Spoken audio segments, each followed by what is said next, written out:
pinanggad ako mga kiksunan malipay no sab nga pagpakiguban kaninyo karon ning yugto no sab ning atong tulumanon tingog sa paglaom special edition nga magatagi kini sa pulong sa Dios ganahan ay kini pinagi sa usa ka Sabbath School quarterly lesson ganahan ay kini gikan sa balang kasulatan pinaagi sa Sabbath School Department of the General Conference of the Seventh-day Adventist Church. Mga pinangga kong mga kaigsunan, salamat kayo sa walay unda ninyong pagpakiguban kanatong tanan.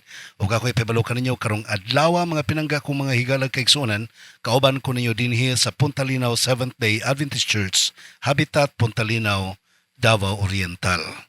See you here for a monthly fellowship meeting. Okay mga pinangga kong mga kaigsunan, ang suheto na itong dugukan karon nagkanayon the wrath of Eliho, ang kapungot ni Eliho. Mga pinangga ko mga kaigsunan. Pero sa dili patang padenso na dapito na nato ang balang espiritu sa papakiguban kanato pinagi sa usa ka pag-ampo. Mag-ampo ta kaigsunan. Dalaygon og balaan namo nga Dios nga ikaw sa mga langit. Daghang salamat Ginoo sa panalangin sa pagpakiguban mo kanamo. Dalaygon ikaw sa walay katapusan nga nagahatag og grasya kaluoy gugma sa tanan nga mga naminaw karon. O ang tanang mga nagpatalinghog, panalangin in taon og dugang, kadasig o kaalam ihatag kanila, kaligon sa pagtuor, masabtan ng imong pulong o kinabuhian kini hangtod sa imong pagbalik. Panalangin ni usab ang tanang mga nagmasakiton, ikaw mag-aayo unta kanila, maingon nga ikaw kaniadto sa dinhi pa sa kalibutan nagkapanambal sa mga nagmasakiton. Banguna in taon sila Ginoong Dios, kuhaay sila sa mga kasakit o ayuha sila. Ug yung manusab sa mga sponsors o mga donors, ayaw po sila kalimti Ginoo. Tagay po sila og dakong kadasig, o kalipay, kadaugan sa mga pagsulay. O ikaw mahamoto sa mong panalangin sa tanang mga Sabbath School class discussion leaders karon o sa tanang mga Sabbath School members sa matag iglesia sa tibok naong sayuta nga nagapahulay sa adlaw ipapulay, ikaw magapanalangin kanila. Panalangin ni usab ang tanang nagadumala sa iglesia ug ang tanang nagadumala mga pastors, mga ordained pastors sa organized church sa Seventh-day Adventist Church worldwide. Ikaw magapanalangin. Kining tanan namang gitugyan kanimo gilawman nga madawat pinagi sa ngalan ni Hesukristo nga among maluluwas. Amen. Okay mga pinangga ko mga kaigsunan nato pagadugukan o pagatun-an karon mao kining the wrath of Eliho. Ang kapungot ni Eliho mga pinangga ko mga kaigsunan. Lesson number 10 man ito pagadugukan karon. Ang atong memory text makita nato kini siya sa Isaiah chapter 55 verse 9 sumala pa sa New King James Version nagkanayon, for as the heavens are higher than the earth, so are my ways higher than your ways, and my thoughts than your thoughts. Buti pasabot mga pinangga kung mga kaigsunan ni Malag na Isaias nga, doon natin mga opinion nga ingon ani, doon natin nasabtan nga ingon ani, pero di ta mag-careless, di ta magpatakag-yaw-yaw mga kaigsunan, di ta magpataka og insist sa atong mga opinions because we do not know what's the exact way, what's the exact thought of God. So, sa atong mga opinion, well, we welcome some opinions. So, wa mo ko mag-ingon nga magpakabugo na lang yun ta kay watay utok no dili. Na ata maghimutag mga opinions, maghimutag mga remarks, pero tagaan yun na to og clearance ang kabubuton sa Ginoo. Tagaan pa na to og chance ang kabubuton sa Ginoo nga mo'y mo intervene. Okay? Mo ni nahitabo nining three friends of Job. Kini tulo ka mga friends, ang ilang opinion hala mao ra ginang gitira ngadto kang Job mga higala. Wa na sila magunahon kung sa po'y opinion sa Ginoo. They thought na gani ang ilang opinion mao ni opinion sa Ginoo. But actually Isaiah said, dili mo parehag opinion ng ang Dios. Pero mga pinangga ko mga kaigsunan, doon ay fourth friend.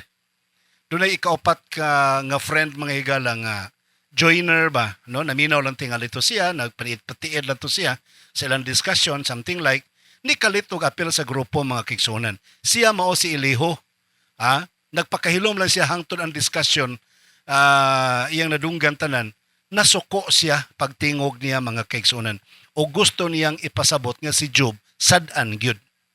So mo ni ang mga punto karon nga atong pagadugukan mga pinangga ko mga kaigsunan nga ang pagpakahilom sa mga comforters samtang si Job nagadepensa sa iyang kaugalingon og sa iyang Dios. Si Eliho ni show up mga higala. So paminahon po na to ang speech ni Eliho. O unsa po'y mali ni Eliho mga kaigsunan. So unsaon na to karon pagtubag dinhi kanang questions without answers. Muna ito ang dugukan karon mga pinangga ko mga kaigsunan. Now, let's go to the silence of the comforters. Ang pagpakahilom sa mga comforters mga higala sumala pa sa Job chapter 32 verse 1. These three men ceased answering Job because he was righteous in his own ways. Buti pasabot kining tulo niya ka mga friends, si Elipas, si Bildad o si Sofar. Nakasabot na, nakalimadmad na, nakaamgo na og unsa ang katarungan ni Job o unsa ang plastada sa nahitabo sa kinabuhi ni Job. Pero abi ninyo mga pinangga ko mga kaigsunan, Job's friends give long speeches about important things. But they basically defended God's character in how he was treating Job. Ang iyang pag-comfort, ang iyang comforting speech mga para kan Job mga kaigsunan, that God is punishing Job tungod sa iyang pagkadautan, sa iyang pagkamakasala. So that's why Job iyang gimintin iyang pagka-innocence. Wala ko'y sala. Wala ko'y daotang gibuhat. Wa lang ko kasabot nganong nag-antos ko. Muna yung mga explanation ni Job. Nagpabilin gani ko matinud-anon sa ato ang Ginoo, nagsali ko kaniya balak unsay may tabo, mamatay ko, I'm innocent. I'll keep on trusting in him. So, abi ninyo mga pinangga ko mga kaigsuonan, unta, bisan pang nahibalutas ka matuoran on the part of Elipas, ingong manusab kang Sopar o kang Bildad, bisan pang nahibalutas sila sa kamatuoran, unta, magpabilin unta silang hambol, no? Kung dapat sa ila, napabilin unta silang mapainubsanon, dili kay nainana na si Job, magpataas na hinoon sila. So that was their mistake, as has been repeatedly emphasized by our lesson, mga kaigsuonan, di ba? So, maunang nagakahitabo. Okay. Now, busa, atong makitaan mga pinangga ko mga kaigsuonan nga ang punto din karon human ni atong pag-ilang pagpakailom, mishow up dayon si Eliho. So, kinsa man ni si Eliho mga kaigsuonan? Una lugar, sa Job chapter 32 verses 2 and 3, but Eliho son of Barakel, the Buzite, and the family of Ram became very angry with Job for justifying himself rather than God. He was also angry with the three friends because they had found no way to refute Job and yet had condemned him. So, suko kayo ni si Eliho mga higala. Ya, kuya, hindi kaliwat si Eliho mga kaigsuonan. No? Kuya, hindi kaliwat si Eliho kay si Eliho di ay mga pinangga ko mga kaigsuonan. Kinsa man ni siya. Kaliwat siya ni Abraham, anak siya sa brother ni Abraham. Gani ang Eliho nagpasabot, my God is him. Then, ang iyang Barakel, ang iyang papa nga si Barakel, nagpasabot og God blesses. So, kaliwat siya ni Abraham. Busa, niini nga time, iya yung ipakita nga suko gid siya kaayo ni Job og sa mga friends. Unsay iyang punto nga nasuko siya mga kaigsunan? Ang iyang pinakapunto nga nasuko, tungod kay si Job, nagdepensa siyang kagulingon o nagpakamatarong si Job. Number 2, suko siya sa mga friends tungod kay ang iyang mga friends wala maka-refute sa mga katarungan ni Job o mo'y hinungdan nga si Job nakapadayon siya sa iyang pagpangatarungan. So, now, atong tagaan o pagtagad o paghinuktok mga pinangga ko mga kaigsuonan. Si Eliho, mo niyahang speech mga kaigsuonan. O katong isumaray, sumala pa sa Job chapter 34, matud pa ni Eliho mga higala, surely God will never do wickedly, nor will the Almighty pervert justice. So tama ang gisulti ni Eliho mga kaigsuonan nga, ang Dios dili gyud siya muhimo og daotan, ang Dios dili muhimo nga iyang balitaron ang pagkamatarong. Kana kay ikastigo si Job, buti pasabot na agyoy sala si Job. Mao ni ang first option mga pinangga ko mga kaigsunan. The first option is, if God is fair, then Job deserves what's happening to him. Kung ang Diyos mga higala makiangayon, so tama ang gibuhat sa Dios ngadto kang Job. Walay problema, tama siya, okay kaayo. Second option mga higala, kung dili angayan si Job nga mudawat sa kapaitan, kasakitan nga nahitabo siyang kinabuhi, buti pasabot, God is not fair. So mao ni argument karon ni Eliho mga higala, very, very strong argument. So ikaw makayong kabitaw, no? Kung fair ang Ginoo, so buti pasabot nga ang Diyos, fair man siya, so tama si Job, tama ang nahitabo kan Job. Dapat si Job, angayan siyang makastigo. Pero kung dili angayan si Job sa maong kastigo, buti pasabot, ang Diyos dili fair, so bali-bali lang. Bali-bali lang mga pinangga ko mga kaigsunan. So, Ang Dios ba mga pinangga ko mga kaigsuonan, usa ba siya ka makiangayon nga to kang Job? Usa ba siya ka makiangayon sa inosente nga biktima? Si Eliho mga pinangga ko mga kaigsuonan, midepensa siya sa kinaya sa Dios. Kaya siya gusto nga maguba ang pananaw sa mga tao ngadto sa kinaya sa Dios. Busa iyang giduot si Job siyang pagkawalay puangod, pagkawalay respeto sa Ginoo mga higala. Actually, ang gihimo ni Eliho mga kaigsuonan, iyang gidipinsaan ang Dios og maayo. Iyang gi-introduce si ang Dios ngadto sa tulo ka mga friends o kang Job, nga ang Dios maoy creator, sustainer, wise, matarong o makagagahom. Mauna ang punto mga pinangga kong mga kaigsuonan. Actually, sa presentation karon ni Eliho mga higala kay katong iyang punto wala man gyud mosupak adto kay lalim ka very strong ang iyahang option. Again, kung ang Ginoo makiangayon, tama ang nahitabo nga mga punishment nga nahitabo ni Job. Kay doon nagyoy kay posible ang Ginoo mosilot sa kang Job nga wala siya sala. Number 2, option. Kung pananglitan ang si Job dili angayan sa maong kastigo yang nadawat, so ang Ginoo mali. So murag nanganghap sa bitaw, no? Pero actually mga kaigsuonan, doon ay mali si Eliho. O sa may mali ni Eliho mga kaigsuonan. Niya. Ato makita din mga kaigsuonan, sumala pa sa maminaw sa talambagon po ni Salmista David sa 139, verse 6 matod pa, such knowledge is too wonderful for me, too lofty for me to attain. Ang kaalam, kahibalo sa Dios mga kaigsuonan usahay, makahibulungan kaayo alang kanato og taas ra kayong kabuoton o dili usahay nato masabtan.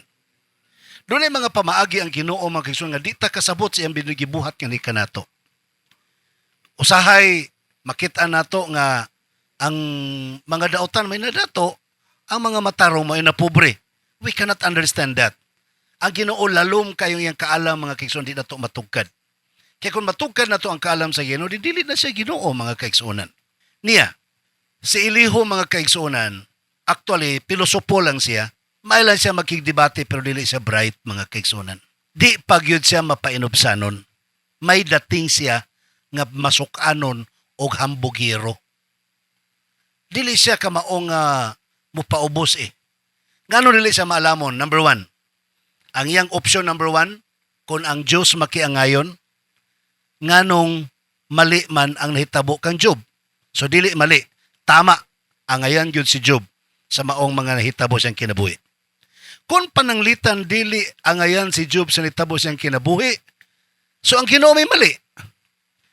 So dili siya maalamon mga kaigsuonan kay iya lang gibali-bali ang usa ka option mga kaigsuonan. Wala siya moadto sa third option. Naapoy posible nga third option mga kaigsuonan, and this is one thing very sure. Matud pa, God is fair and Job didn't deserve what was happening to him. Ang Dios mga higala makiangayon ug kini po si Job dili siya angayan sa nahitabo ngadto kaniya. So what's the explanation? Doon ay gitawag og third party of the conflict mga higala. That is the devil. The devil was attacking Job so he wouldn't trust God anymore. Gusto sa yawa ngayang makmakan si Job para si Job mga higala di na mosalig sa atong Ginoo. Kabalo ba ka mga kaigsuonan nga sa sinugdanan, ang yawa, gwapo kaayo, walay sala, perfect, pero mikalit lang siya o pagkadautan. Sumala sa Ezekiel 28, kamo nilay basa na, verses 12 to 17. Mikalit lang siya kayabag, mga kaigsuonan. That is the mystery of sin. Matod pa ni Sister White, mga pinangga ko mga kaigsuonan sa The Great Controversy pages 492 to 493. Paminawan ninyo. No one can explain how evil began in Lucifer. We cannot explain the consequences of sin that happen in our lives either. It is mysterious and accountable To excuse it is to defend it. Kung sabot pasabot mga kaigsunan, matud pa ni Sister White sa Bisaya, walay taong maka-explain kung giunsa ni Lucifer pagsugod ang sala, siya rin nahibalo. Si Lucifer rin nahibalo giunsa ni pag-start mga kaigsunan. Di na to ma-explain ang resulta pud sa sala nga nagakahitabo sa atong kinabuhi kada adlaw. Kasi makaingon taon sa mana siya, mystery ba na or dili? Maisip pa ba nato mga kaigsunan? Ang kinabuhat sa kadaghanan para madipinsaan nila ang sala, they have to defend it. Ha? Mo excuse na lang sila aron madipinsan lang sila.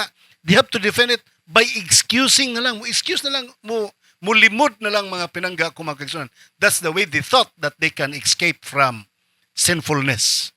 Mo ni nagakahitabo mga pinangga kong mga kaigsunan. Please, hinuktukin na ninyo pag-ayo mga pinangga kong mga naminaw. Now, ato mapamalandong dinhi karon mga pinangga kong mga kaigsunan nga doon ay mga questions that we cannot answer. Na yes, doon ay mga pangutana sa atong pagpangalagad, sa atong pagkinabuhi that we cannot answer. Many things that happen in the life of Job. Not only in the life of Job, bisan sa atong kinabuhi karon, doon na tayo mga pangutana that we cannot answer mga pinangga ko mga kaigsunan. Mato pa sa Job chapter 42 verse 8, you ask, who is this that obscures my plans without knowledge? Surely I spoke of things I did not understand, things too wonderful for me to show. Matud pa ni Job, mangutana ta, pangutana mo. O kinsa maning nakaklaro gyud dining mga plano, ha? Without knowledge. Sigurado, matud pa niya, I surely spoke of things I do not understand. Daghang kong mga mulo sa kong kinabuhi nga wa gani ko kasabot og naunsa ni. Mga butang nga wonderful for me to know. Mga butang nga talagsaon kay nga wa gani ko kasabot og naunsa na ni. Kabalo mo mga pinangga ko mga kaigsuonan. Ang pagkamaluluyon ba ni Job, ang pagkamatinumanon ba ni Job, mao ang tinubdan sa yawa sa kadautan siyang kinabuhi. Ngano man ni mga pinangga ko mga kaigsunan. Ngano man nga ang iyang pamilya, ang iyang ulipon nangamatay man mga kaigsunan o kinahanglan bang mamatay aron masabtan nato ang plano sa Ginoo. Unsa may mga benefits nga makuha sa iyahang mga pag-antos? Unsa man kuno? Please explain. Mo na gusto nang masayran sa publiko.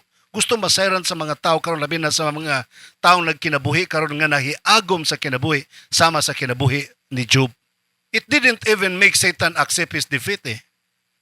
Ang yawa gani mismo, wag gani siya mudawat nga pildi siya. Wag gani siya mudawat nga mali siya. So unsa may worthy na to ini karon ining challenge ni Satanas sa tong pagpangalagad karon mga pinangga ko mga kaigsunan. I would like to tell you there are many unanswered questions in our time today. Sa panahon ni Job, daghang kay pangutana si Job, mismo siya di siya katubag. Ang iyang mga friends ning samot mga kaigsunan dili makatubag. Ato lang nasayran karon mga kaigsunan ang kasaysayan sa nahitabo sa Dios sa Balang Kasultan nga gipadayag sa Dios kanato. So mo na mo ingon ta makatubag ko ana nga pangutana tungod kay naman nagbasa mo ko sa Biblia. Pero sa panahon ni Job nga wala pay Biblia mga kaigsunan, how do you answer the questions? How do you answer God's plan? Aron mapasabtan nato unsay kabubuton sa Ginoo, unsay kaalam sa Ginoo. Mao ba ang kaalam sa tao, kaalam sa Ginoo? No. Dili na mao. But one thing I'm very sure, my dear brethren, there is a clear lesson in Job's story. There are many things we don't understand today, but the just shall live by his faith. Habakuk 2:4. Daghang mga pangutanan di nato matubag karon mga kaigsunan. Pero usa lang kabutang aron masabtan nato ning tanan ang mga matarong nagkinabuhi pinagi siyang pagtuo. In other words, in which things do you need to trust God even if you don't understand them? Walking by faith with God, buti pasabot, musalig ka sa Dios bisan pag mga butang nga wala ka kasabot nagakitabo si mong kinabuhi. That is trusting God no matter what happens. Higalag mga pinangga kong mga kaigsunan, pamalandungan na pagayo. ato nang hinuktukan og pag-ayo mga kaigsunan. Aron ato masabtan kanang tanan ug unsay buti pasabot niya na. Kabalo mo mga pinanggan ako mga naminaw, to trust bisag wa ka kasabot, that was the life of Abraham. Ingon ang Ginoo lakaw. Lakaw po siya. Asa ko padulong Ginoo basta lakaw lang.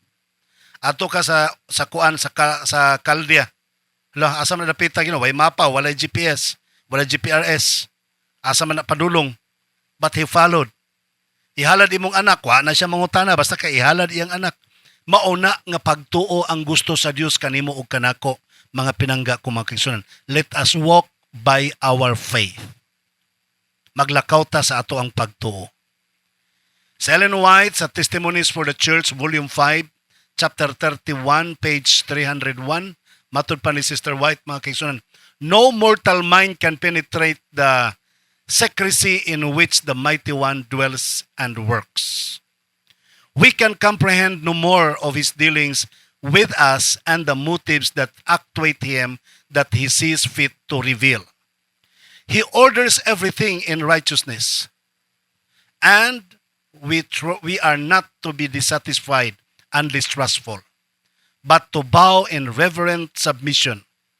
He will reveal to us as much of His purposes as it is for our good to know, and beyond that, we must trust the hand that is omnipotent, the heart that is full of love.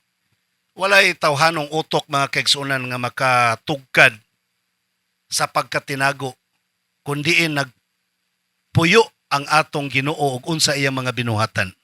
Wala, wag yung makatugkad na to. Ang ato lang masabtan mga kaigsunan, kana lang yung unsa iyang gipadayag kanato, pero unsa iyang gibuhat, kauban kanato, ug unsa iyang mga motibo sa pagbuhat niya na, maghulat lang yung tag kanus ana niya i-reveal kanato. Pag dili ni i-reveal, dili gyud nato na masabtan mga kaigsunan. Kaya ang iyang thoughts are not our thoughts. Our thoughts are not His thoughts.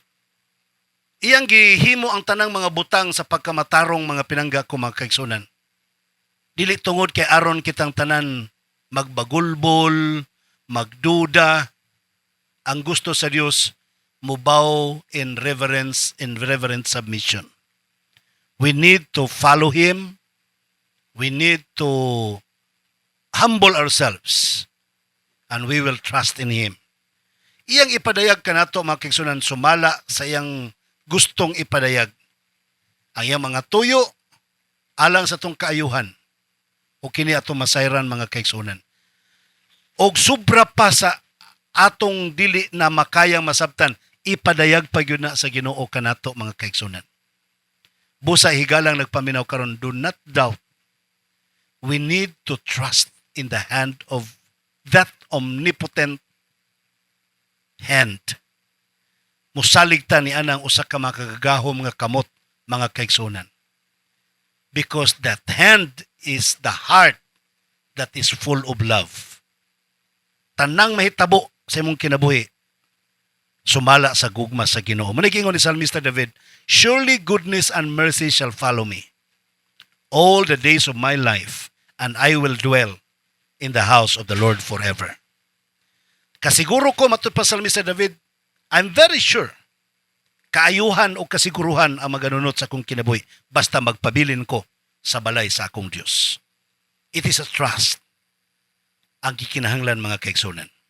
Okay, sorry kayo, wala tayo panahon mga igalano. Ako Osmond pagpabalokan ninyo karong adlaw kauban ko ninyo dinhi sa Punta Linaw Seventh-day Adventist Church, Habitat Punta Linaw, Davao Oriental. See you here mga kapamilya alas sa itong special Sabbath Fellowship. So tanan natong taga Davao Oriental, anhita sa Habitat Punta Linaw, tanan natong mga kaigsunan sa Davao del Norte, Cumbal Province, magkita ta ninyo. Kung pwede palang apil pang taga Ega Coscon Island Garden City Samal, taga Panabo City, taga Davao del Sur, no mga tuta, taga Trento, Agusan, taga Maragusan, nga nagpaminaw karon mga tuta mga kaigsunan, to witness sa usa ka warm fellowship sa atong mga kaigsunan. God bless you and more power to you. Okay, mga pinangga ko mga kaigsunan, usbur ko, wala na tayo panahon sa pakiguban kaninyo, sa ngalan lamang kanimo nga akong kapamilya o kan Jesus Christ, nga to ang great provider. Ako sab ang inyong kapamilya o nimong ulipon sa pagwali sa mayong balita Pastor Israel Villaver I magaingon kanimo malipayong adlaw igpapaulay.